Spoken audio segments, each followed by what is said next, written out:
Okay, we're headed west on New Orleans, and we are approaching Aspen up there in the distance. We're going to go ahead and turn right here on Sycamore to enter the Silver Tree subdivision.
garage. There's a Keller Williams office, but ironically, that's not my location. I work at a different location. And lots of businesses, Edward Jones, Allstate, lots of businesses down that strip. This road has been under construction for, my gosh, it seems like a year, but it will be really nice once it's finished. And if we keep heading in this direction, eventually you'll hit 169, Highway 169, which will take you north and south. But we get into probably newer construction going this direction.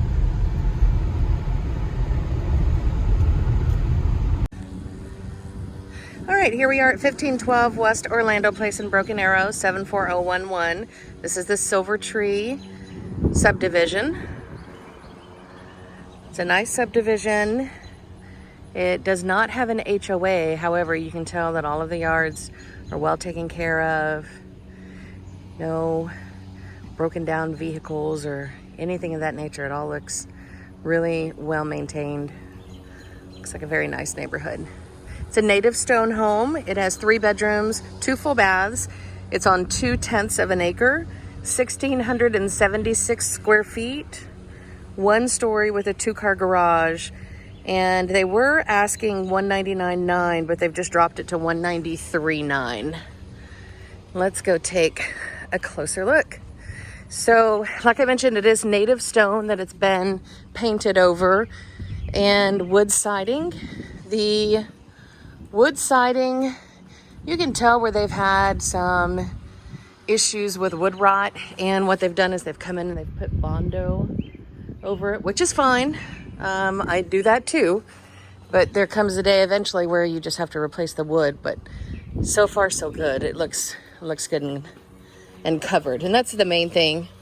By the way, while I'm here, I see evidence of a Central Lock bait system. I'm sorry, Central Lock is my realtor Iki. It's a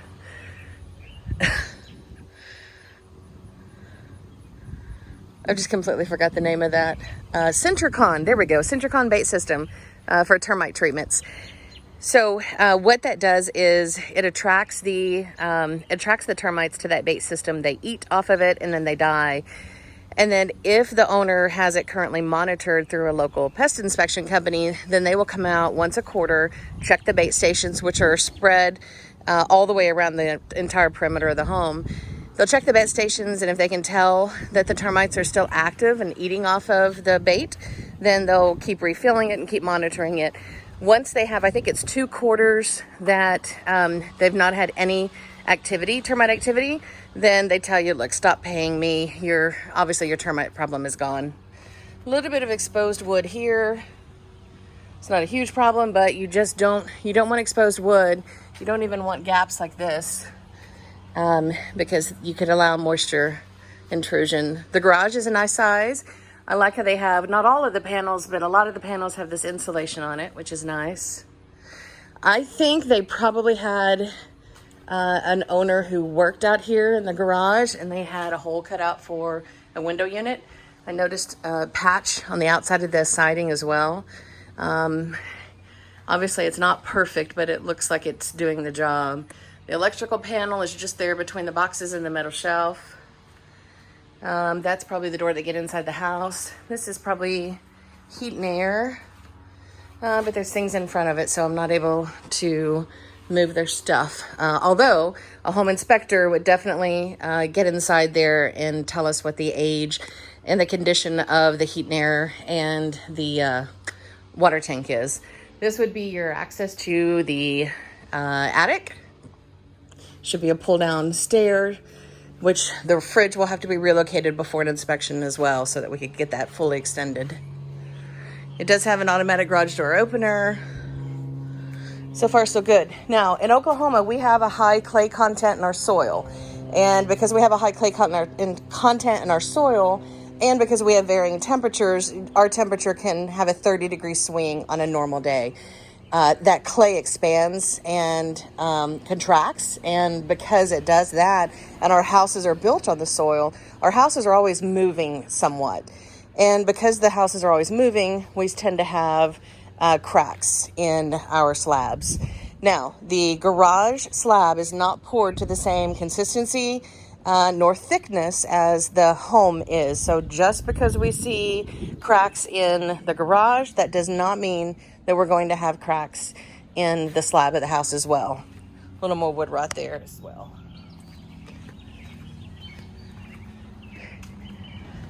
And again, a home inspector would check. Of course, he can't pull back carpeting and flooring to check for cracks in the slab, but he knows some red flags to check for settlement issues. Chimney here looks good. Chimney cap looks a little bent. I don't know if that's an issue and if it's going to hinder the functionality of it. I suspect not, but again, that's a good question for the home inspector. A home inspector charges about $350 for a house this size, and they're going to check the slab, the roof, and everything in between. I can tell that the windows have been replaced at some point. I don't know when, but this house was built in 1983, and we did not have vinyl windows at that time. We had aluminum, so I know that that's been upgraded. I like that the downspouts are buried, and that corrugated plastic goes underground. It could kick out about 5 feet, or it may go all the way out to the curb. I'm not sure, but I just really like how they're directing the drainage away from the house. Again, to keep the soil dry and help prevent any settlement issues. There's another one of the Centricon bait systems. Some caulking would be great around here. You've got some spots that need to be addressed for sure. And these are things that the inspector would also put on his report that he recommends you ask the seller to repair. As long as the house is not in as-is condition, then in Oklahoma, you have the right to do an inspection and then submit to the seller a honey-do list. You've got 13 days from when all parties sign the contract to present the honey-do list to the seller. The seller then has 7 days to decide on whether he agrees to everything that's on your list or to come back and give you a counteroffer. And then you have the right to decide if you're happy with the counteroffer or not. I also see some wood rot up here where the shingles are coming in contact with the siding, which is typical. I don't see anything out of the ordinary. Wood rots. That's just all there is to it. And when it's exposed to the weather, it's going to rot, and there's really nothing you can do about it aside from just trying to keep it dry and painted and caulked to keep all the moisture out as you possibly can.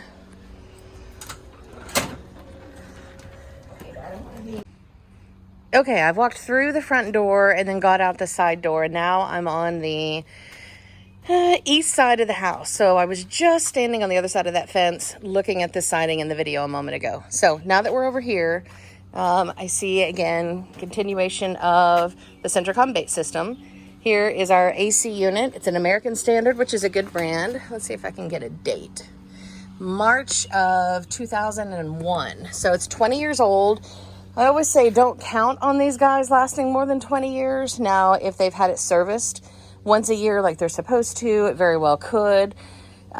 With the fact that it's been a rental house, I don't know how long it's been a rental, but things can get overlooked in rental properties. So we definitely want the inspector to test this out really, really good. I'm also surprised it's not on because it's got to be 95 degrees right now. And that thing should be on. If not, then we've got a really well-insulated house here. Siding and everything looks great. This is your Cox cable, and that's your electric meter. This is a side door going into the garage. And this is probably the disconnect for the AC unit. I'm sure that's what that is. Okay, so from the garage here, you've got a nice little patio. This is really super shaded over here, which is nice. However, it's also a little bit of an issue because you can see there's no grass, and that's because a lot of times they have standing water here.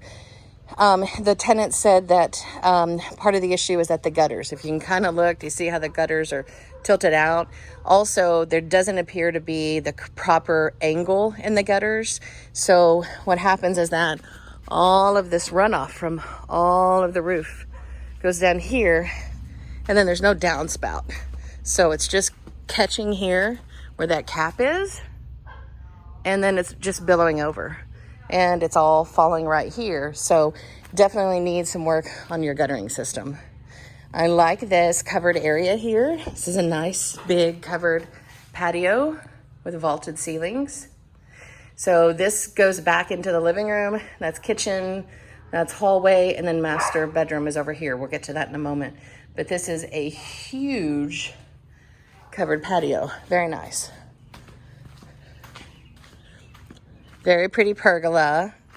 I don't know what this plan is, don't get me lying, but I bet that blooms and I bet that's beautiful. Very pretty, I like this back here.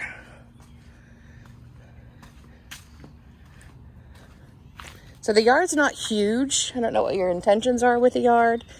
It's not a bad size, but for example, if you wanted to put a swimming pool in, I would say no, that's not going to happen, but it's not a bad size yard. Again, with the downspouts that are buried, that's great.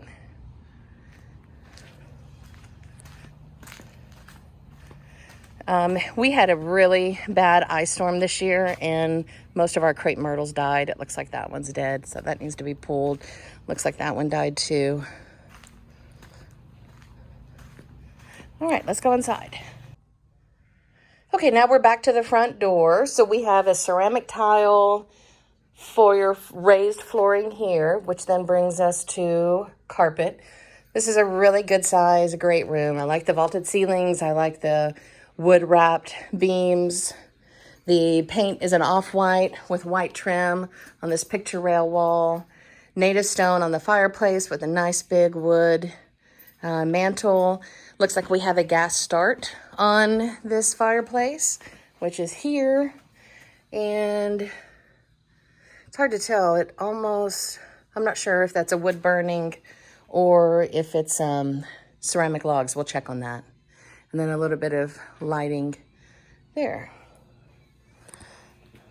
The carpet's in decent shape. I wouldn't say it's new by any stretch of the imagination, but I've not seen any damage. Again, the 3 new windows here. Keeps it nice and bright. There's one of the return air vents. And it's all open to the dining, which leads into the kitchen.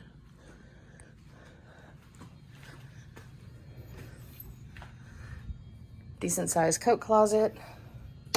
Hardware is a silver. We've got an oil rub bronze on the front door, silver on the doorknob. Looks like a bronze, not an oil rub, just a true bronze on the ceiling fan. Our air vents are up in the ceiling, which is great. We prefer not to have those in the slab. And this is the dining room. It's very nice, wide sized. I would guess it's about 15 feet wide. And you've got the sliding glass door going to the outside. Brushed nickel finish on the chandelier. Kitchen's a little tight. You've got a, 3.5 foot walkway to get through the island. That's also a really deep fridge. One could probably replace that with a counter depth fridge and give yourself about 6 more inches there. You could even do a little larger. If you notice, they've got extra space on the side. So you could do a more narrow but wider fridge and probably have the same roughly capacity. The countertops looks like a wood, but it's a laminate. Formica. Cabinets are probably original. They're painted white and they've got this brushed nickel finish, which is pretty. Again, a newer window overlooking the backyard. I love that. Probably an original sink here. Let's see if we've got a disposal. Yep, got a disposal. Electric drop-in cooktop. There's the microwave and the wall oven, which brings us to the utility room.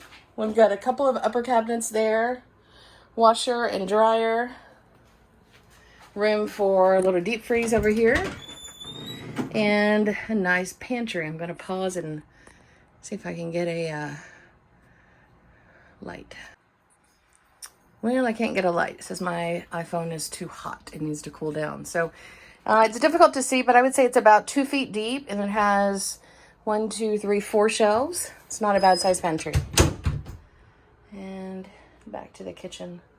Let's just pop through and show you here. Lots of scratches on the door. You can tell where the dogs want to go outside. Which brings us back to the garage. We do have a security alarm. There's one of the control panels there.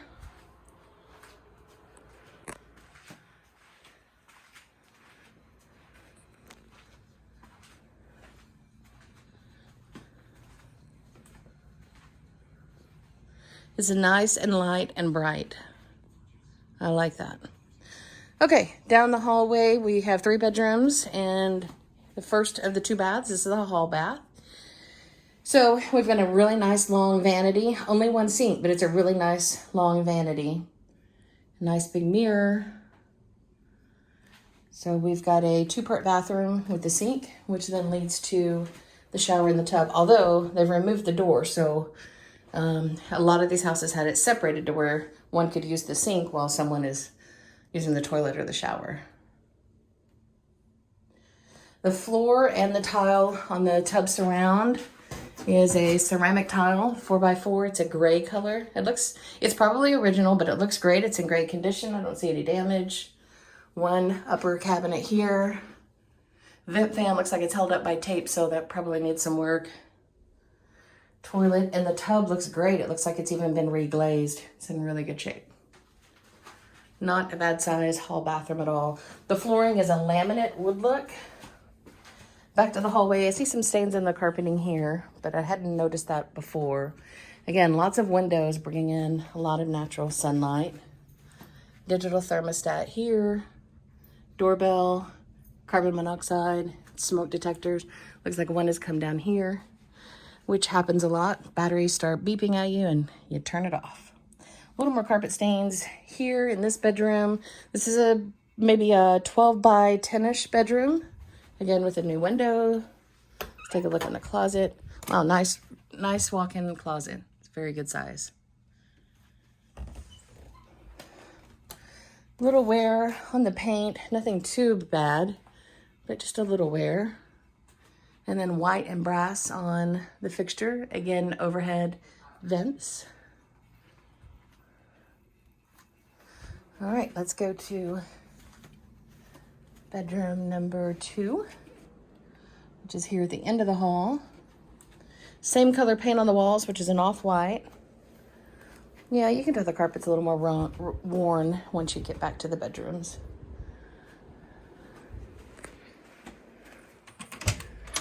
And nice size closet.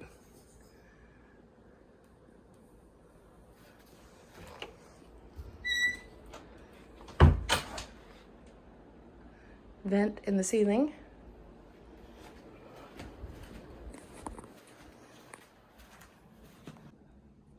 All right, which brings us to the master bedroom. Very large master bedroom. This is nice. She's got large furniture and there's still plenty of room to get around. Aura bronze finish on the lighting fixture. You've got 1 north-facing wall here, then you've got the sliding door on the south side to the patio. Let's go ahead and start with the tub and toilet. Looks like I'm not sure what they did on the ceiling there. It almost looked like mold when I first looked, but I don't think so. I think that was maybe a glue behind a wallpaper. I'm not sure. Let's take a glance in the tub. So it's an acrylic surround and an acrylic tub. Yeah, we'll ask. I'm not sure what all this is. And the vanity here. And closet.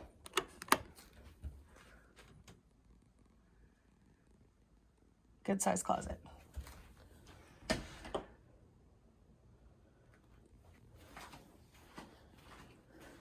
I like how you can access the side from both the dining room and the master bedroom. That's really nice.